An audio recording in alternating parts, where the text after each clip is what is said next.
है, जितने आपने पोल किए, आज दरअसल आपका भी नतीजा आने वाला है। गलत तो नहीं कह रही हूँ? नहीं, और आपकी उसके लिए मैं मेहनत का तैयार परिणाम भी हूँ आने वाला है।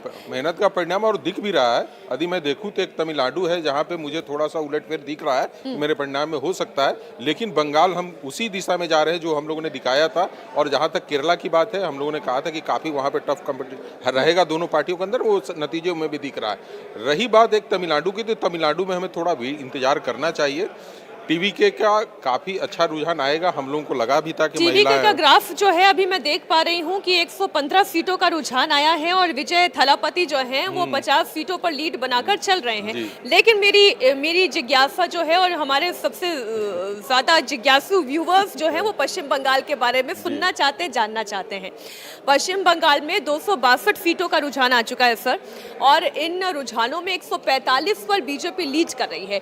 और जब हम 145 का आंकड़ा देखते हैं तो उसमें 45 प्लस सीट उनकी जुड़ रही है, यानी वो सीटें भी अब बीजेपी के साथ जुड़ती दिख रही हैं जो पहले टीएमसी ने जीती थी। टीएमसी के लिए तो पहले भी हम लोगों ने अनुमान किया था कि ये इनके लिए ये चुनाव 2026 उनके लिए काफी टफ था, और इंडियन इनकम्बेंसी साफ दिख रहा था। हिंदुत्व जो पोलराइजेशन था जिसके बारे में हम लोग बात कर रहे थे, जो 2021 में नहीं हो पाया था, इस बार 2026 में पोलराइजेशन काफी जम के हुआ था।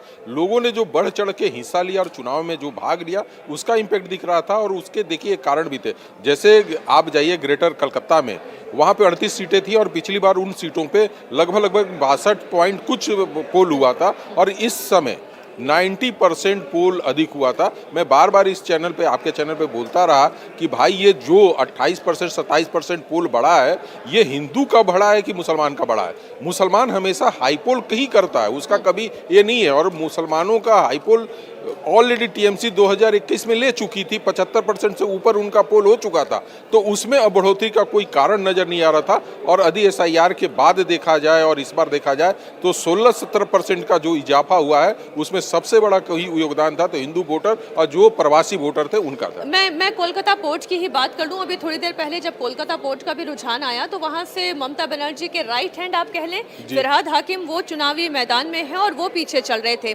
तो चर्चा लगातार यही चल रही है कि भाई अगर भवानीपुर से ममता बनर्जी पीछे हो जाती हैं, जो अभी हमने बड़ी खबर यहाँ पर फ्लैश की, अगर कोलकाता पोर्ट से फिरहाद हाकिम पीछे हो जाते हैं, अगर डायमंड हार्बर से अभिषेक बनर्जी की जमीन खिसकने लगती है, तब तो ये लैंडस्लाइड विक्ट्री है बीजेपी के लिए। 100%। लेकिन अगर ऐसा नहीं होता है तो फिर ये मुकाबला अभी भी कांटे का बना हुआ है। देखिए, कोई भी चुनाव में मुकाबला ना हो ऐसा तो हो नहीं सकता है, वो तो उत्सुकता बनी भी रहती है और लोगों को दिखता भी है। लेकिन ममता का जमीन खिसक चुका है, भगवा बंगाल बन चुका है, इससे नकारा नहीं जा सकता है। लोगों में बदलाव दिखा, जो हिंदुत्व 2021 में भारतीय जनता पार्टी वहां लाना चाहती थी वो ला नहीं पाई। 2026 में जनता ने भगवा को समर्थन दिया और वो पूरी तरह से दिख रहा है आंकड़ों में। मैं रीजन वाइज भी बात कर लेती हूँ। रीजन वाइज अगर हम देखें, रानाघाट में 2 पर बीजेपी लीड कर रही है, बनगांव में बीजेपी 6 सीटों पर लीड कर रही है, बशीरहाट में तो बीजेपी का रुझान में 0 आप देख ही रहे हैं, 12-7 में भी देखें यहाँ पर टीएमसी का पलड़ा भारी दिख रहा है। तो इतना तो तय है कि जो मुस्लिम डोमिनेंट इलाके हैं वहाँ पर टीएमसी की लीड बनी हुई है। उन क्षेत्रों की बात कर ले जहाँ पर हिंदू वोटों में भी बिखराव हुआ है, वहाँ पर भी टीएमसी ने लीड बनाई है। तो ये आप कह सकते हैं कि टीएमसी का जो मुस्लिम कोर वोट बैंक है वो इंटैक्ट है, वहाँ पर बिखराव नहीं है। लेकिन हाँ, हिंदू वोटर जैसे पिछली बार 2021 के चुनाव में उनके साथ जुड़ा था, वो नहीं जुड़ पाया है। देखिए, मैं जो है कि जो इस बार जो देखना है, मुझे देखना है कि मुर्शिदाबाद और मालदा में क्या हो रहा है। क्योंकि अच्छा। मुर्शिदाबाद मालदा वो ऐसा जगह है जहाँ पे मुसलमानों का सबसे ज़्यादा समर्थन टीएमसी को रहा है, और 20 में से यानी 22 में से 20 सीटें जीत कर आए थे। तो वहाँ पे किस तरीके का बदलाव हो रहा है ये देखना है। क्योंकि हम लोगों को इस बार लगा था कि वहाँ पे कांग्रेस के तरफ भी और कम्युनिस्ट के तरफ भी, दोनों तरफ भी मुसलमानों का थोड़ा झुकाव होगा और मालदा में भी होगा। इसीलिए हम लोगों का अपना अनुमान था कि मालदा में भी बीजेपी पिछली की अपेक्षा अच्छा करेगी और मुर्शिदाबाद में भी अच्छा करेगी। तो यदि मुसलमानों को समझने के लिए 24 परगना जाना पड़ेगा, नॉर्थ और साउथ, और उसके बाद मालदा और क्या कहा जाता है मुर्शिदाबाद जाना पड़ेगा। वहां पे यदि मुसलमानों का बिखराव दिखता है और दूसरी पार्टियों को वोट मिलता है, तो ये माना जाएगा कि मुसलमानों के अंदर भी ममता का कहीं न कहीं कमजोर पकड़ हुई है। अगर हम अर्बन वोटर्स की भी बात कर लें तो अर्बन वोटर्स में इस बार बीजेपी की तरफ झुकाव ज़्यादा दिखाई दिया है। उसके पीछे कारण आप कह सकते हैं कि इंडस्ट्रियलाइजेशन का कम होना, ये जो छापा वोट कल्चर से अब वो भी जो है उकता गए हैं। अब एक फटीक फैक्टर भी होता है। लेकिन महिलाओं के वोट की अगर हम बात करें तो लगातार शुरुआत से कहा जा रहा है महिलाओं का वोट तो टीएमसी का वोट बैंक है, और ख़ास तौर पर रूरल यानी कि ग्रामीण इलाकों में जिस तरीके से लकी भंडार योजना का फ़ायदा उन्हें मिल रहा है, मुझे नहीं लगता कि वो टीएमसी से दूर जाएगा।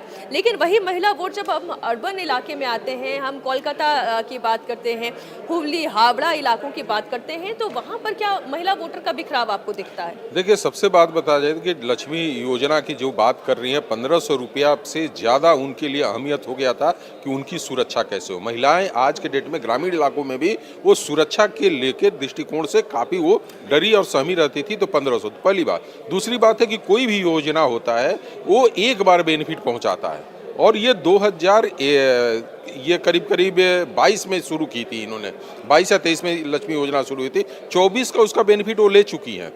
वो योजना फिर दोबारा उसी की लाभ पहुंचाया इलेक्शन में, ऐसा अभी तक नहीं होता है। हर बार एक योजना एक इलेक्शन में, चाहे वो सेंट्रल गवर्नमेंट की योजना के देख लीजिए, 2024 में वो बेनिफिट नहीं पहुंचा पाया था, जबकि 2019 और 2014 में एक योजना यार उससे बेनिफिट मिली थी। तो योजनाओं का लाभ एक बार उनसे मिला है। ऊपर से बीजेपी का कहना कि हम 3000 रुपये देंगे यदि हमारी सरकार बनी थी, तो लोगों को लगा कि ये 1500 के बाद हमें 3000। इसी बीच में यदि ममता बनर्जी इस 1500 को इलेक्शन के कुछ दिन पहले 1700 या 1800 दे देती तो इसका डायरेक्ट फिर उनको बेनिफिट मिलता जो 2021 में मिला था। शायद ममता बनर्जी के रणनीति में ये चूक हुई महिलाओं को समझने में। चूंकि ये चूक इसलिए हुआ, मेरा मानना है कि उनको पता था कि ये छापा वोट जिसकी आप बात कर रही थी, ये छापा वोट कहीं न कहीं महिलाओं के सेंटीमेंट के ऊपर पड़ेगा और हम जीत जाएंगे। तो मुझे लगता है कि महिलाएं का सेंटीमेंट ज़्यादा छापा वोट के ऊपर हो गया। और तीसरी बात कि इलेक्शन कमीशन को इसके लिए हमें आज खुलकर तारीफ करना चाहिए, पूरी प्रशंसा करनी चाहिए कि 1962 के बाद बंगाल में बिना किसी मौत का चुनाव संपन्न हुआ है। और पारदर्शिता की बात कर रही हैं, तो इतनी पारदर्शिता कभी नहीं दिखा कि आप चैनल पर दिखा रहे थे कि ताले खोले जा रहे हैं, बॉक्स कैसे उठाए जा रहे हैं, ये सारा उन्होंने विजुअल जारी किया इस बार इलेक्शन कमीशन ने। तो सबसे पहले तो हमें उन्हें तारीफ करना चाहिए। लोकतंत्र के बचाने में जितना इस बार इलेक्शन कमीशन ने आगे किया है उसके लिए सबको धन्यवाद। हम पश्चिम बंगाल के बाद असम की भी बात कर लेते हैं। असम का एक ऐसा चुनाव रहा जिसमें चाहे वो मनोज जी हों या बाकी पोलस्टर्स हों, सभी ने एक ही डायरेक्शन में अपना अनुमान लगाया है, जो जितना भी डेटा उन्होंने कलेक्ट किया। और असम को समझने के लिए यहाँ दिल्ली से हमें भी असम जाने की इतनी ज़रूरत नहीं पड़ी। जिस तरीके के रिएक्शंस, जिस तरीके का इलेक्शन कैंपेन हेमंत बिस्वा शर्मा ने लड़ा, गौरव गोगोई उसकी काट नहीं निकाल पाए। भले ही उन्होंने कुछ MOU साइन करवा लिए, उन्होंने भले ही वो असम की जो अहोम अस्मिता की बात करते हैं उसको उन्होंने जोड़ने की कोशिश की। वहाँ पर मुस्लिम वोटों का बिखराव भी दिख रहा है, हिंदू वोटों का काउंटर पोलराइजेशन जो बीजेपी के पक्ष में है वो भी दिखाई दे रहा है। 95 सीट पर इस वक्त बीजेपी लीड कर रही है, अब ये 93 का आंकड़ा हो गया है। लेकिन कमोबेश आपने भी जो मिडराइफ का आंकड़ा दिया है वो ऐसे ही है कि 95 तक बीजेपी जा सकती है। देखिए, असम का जो है कि वहाँ पे कांग्रेस ने कांग्रेस को हरा दिया। जनता के बीच में कहीं न कहीं गोगोई पिछले कुछ दिनों से काम कर रहे थे और अपनी पकड़ भी बना रहे थे।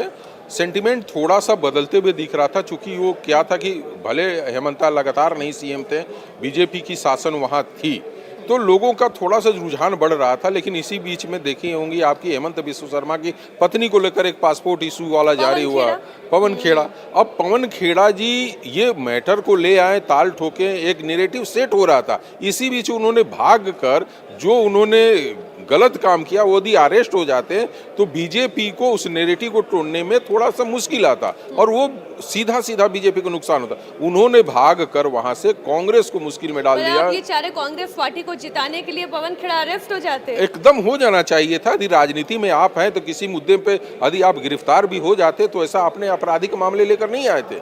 लेकिन आप झूठा एलिगेशन लगाकर और भाग जाते हैं तो उस एलिगेशन का जवाब कौन देगा? जनता के बीच में हेमंत बिस्वा शर्मा ने जाकर खुद अपना जवाब दिया है और कांग्रेस उसको न पवन खेड़ा को बचा पाई और न गोगोई को कोई जवाब देते हुए बना। अच्छा, एक बड़ी इंटरेस्टिंग बात है असम की कि आप अगर देश के किसी भी हिस्से में मियाँ मुसलमान आप करेंगे तो वहाँ पर पत्थरबाजी शुरू हो जाएगी। लेकिन असम में जो मियाँ मुसलमान किया गया उसको हेमंत बिस्वा शर्मा ने काउंटर भी किया। उन्होंने कहा कि जितनी भी मेरी आलोचना हो रही है उसको आप समझें, मियाँ और मुसलमान में फ़र्क है। मुसलमान वो जो आसाम का मुसलमान है और मियाँ वो जो बांग्लादेश से रोहिंग्या आया हुआ मुसलमान है।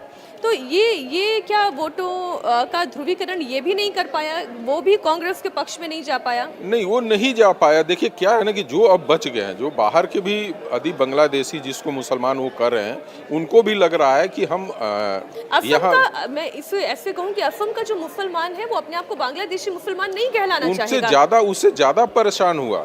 जो पिछले 20 सालों तक असम जलता रहा है, उसमें सबसे बड़ा योगदान रहा वो बांग्लादेशी घुसपैठी थे और वो आंदोलित रहते थे, जिससे क्या हो रहा था कि इनके जो भारतीय मुसलमान के, चाहे असमिया मुसलमान की है, सबसे ज़्यादा त्रस्त थे। बदमाशी वो करते थे, पकड़े ये जाते थे।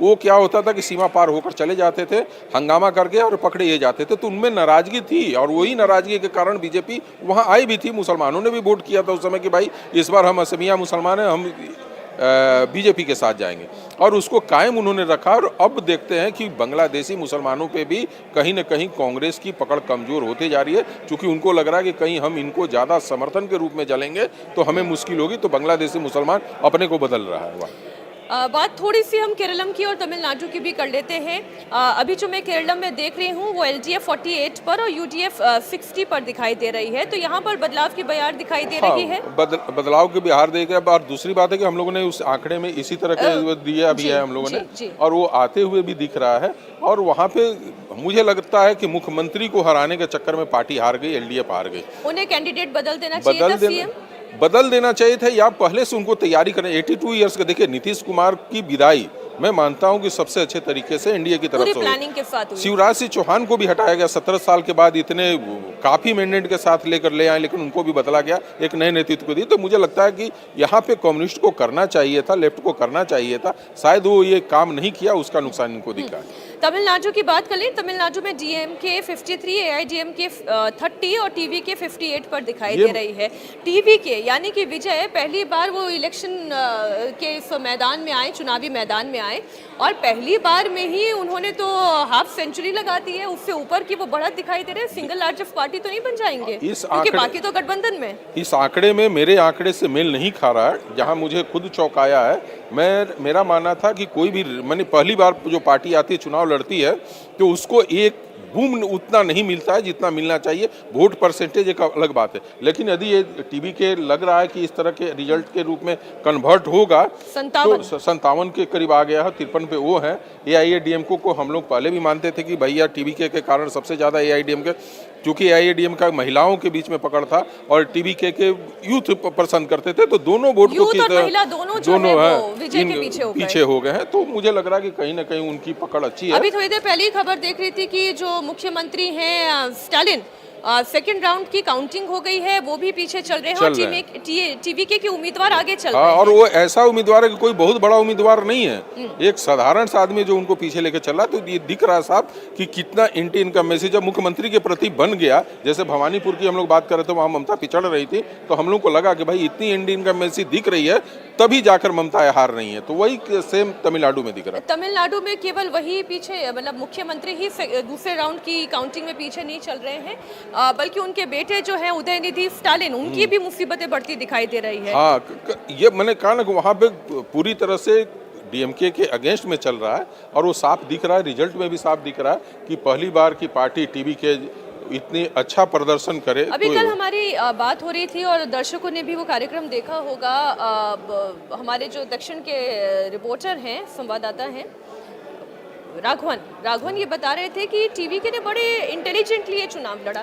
पहला तो उन्होंने किसी तरीके का किसी इंटरव्यू में गए नहीं, किसी मीडिया चैनल को कोई बाइट दी नहीं, किसी ऐसे डिस्कशन में पड़े ही नहीं जहाँ से उनको ये लग रहा था कि कोई ऐसी परिस्थिति पैदा हो सकती है जहाँ उनकी आलोचना हो जाए या किसी मुद्दे पर वो फंस जाए।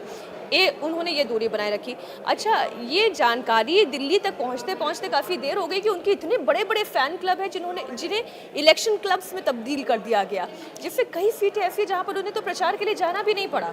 सबसे बड़ी बात है कि उनके पास बूथ पे खड़ा होने के लिए लोग नहीं थे, और जितने भी बच्चों के, लड़कों के ऊपर, सर के ऊपर टोपी देख रही थी, तो उन्होंने पार्टी की तरफ से नहीं दिया था, पार्टी ने टोपी बनाया था, ये परचेज किए थे। कार्यकर्ता पैसे देकर टोपी और टी-शर्ट खरीद कर पहनकर घूम रहे थे। वो बदलाव चाह रहे हैं। बदलाव चाह रहे हैं, जेनजी उनके साथ दिख रहा डीएमके है। एआईडीएमके की पॉलिटिक्स खूब देख ली नहीं, इधर वहाँ से पे पलट एक पलट चीज के, है। लेकिन अब एक चेंज चाहिए। एक है कि वहाँ पे साउथ की पॉलिटिक्स में देखें तो कहीं न कहीं फिल्म स्टार की काफ़ी भूमिका रही है और काफ़ी पॉपुलर और अच्छे ये एक्टर रहे तो हुए कमल हैं। हासन भी कोशिश कर नहीं, चुके हैं। कमल हासन और रजनीकांत में दोनों में अंतर है कि कमल हासन और रजनीकांत फिल्म छोड़ के नहीं आए, फिल्म से पब्लिसिटी पाई और वो वापस फिल्म में चले गए। विजय ने फिल्म को छोड़ा और वहीं टिके रह गए कि नहीं, हमें अब पॉलिटिक्स करना, मुझे फिल्म नहीं करना थी। ये बड़ी बात थी ये दोनों के अंदर में। इधर चर्चा करते करते हम देख रहे हैं कि 278 सीटों का रुझान आ गया है और बीजेपी 158 की लीड के साथ बहुमत के आंकड़े को पार कर चुकी है। तो पश्चिम बंगाल में अगर बीजेपी की सरकार बन जाती है, ममता बनर्जी का किला ढह जाता है, तो ये बहुत बड़ा सेटबैक होगा, केवल ममता बनर्जी के लिए नहीं। हालांकि बहुत ही मजबूत कद्दावर विपक्ष की नेत्री हैं और विपक्ष में बैठने की हालांकि अब उनकी आदत नहीं है, पिछले 15 सालों से लगातार वो सत्ता में रही। अब विपक्ष की पॉलिटिक्स वो कैसे धार देती हैं वो आगे की बात है, लेकिन राष्ट्रीय राजनीति में आप देखें विपक्ष की पॉलिटिक्स को एक बहुत बड़ा सेटबैक लगने जा रहा है और पूरा का पूरा पूरब आप देखें वो बीजेपी के हाथ में जाने वाला है। आप इसे बिहार से शुरू करें, बिहार, उड़ीसा, बंगाल, असम, फिर ऊपर आप जितना अरुणाचल प्रदेश से लेकर जितने आप स्टेट की बात करें। अब भगवा होने में सिर्फ ऊपर का मुकुट और नीचे का कश्मीर और कर्नाटक। ये कर्नाटक तमिलनाडु दोनों ले लीजिए कि भगवा अभी होने में थोड़ा सा केरला समय लगेगा, लेकिन भगवा में तो हो गया है। तमिलनाडु और केरला ये दो स्टेट को यदि हम छोड़ दें तो मुझे नहीं लग रहा कि अब भगवा होने में कोई बहुत ज्यादा समय लगा। 5 राज्यों में से 4 पर इस वक्त बीजेपी आगे चल रही है। कैसे मैं आपको बता दूं, असम में क्लियर कट मैंडेट दिखाई दे रहा है, पश्चिम बंगाल में बीजेपी आगे दिखाई दे रही है, पुडुचेरी में उनकी सरकार रिपीट करती हुई दिखाई दे रही है और तमिलनाडु में भी आप देखें 63 पर एआईएडीएमके, अभी ये 62 का आंकड़ा हो गया। कोई पॉसिबिलिटी है कि यहाँ पर एआईएडीएमके बीजेपी गठबंधन के साथ? नहीं, ऐसा नहीं है, ऐसा ये नहीं। मुश्किल होगा, मुश्किल होगा। विजय को अपने साथ जोड़ पाएंगे? एनडीए जोड़ने की कोशिश करेगा, लेकिन मुझे लग रहा है कि वो तोड़ा जाएगा, कांग्रेस को और डीएमके को तोड़ा जाएगा। इसके बाद डीएमके को तोड़ा जाएगा, क्योंकि विजय को सत्ता पाने से ज्यादा विपक्ष को नुकसान पहुंचाना है। तो ये बड़ा इंटरेस्टिंग है। और अब मेरी सहयोगी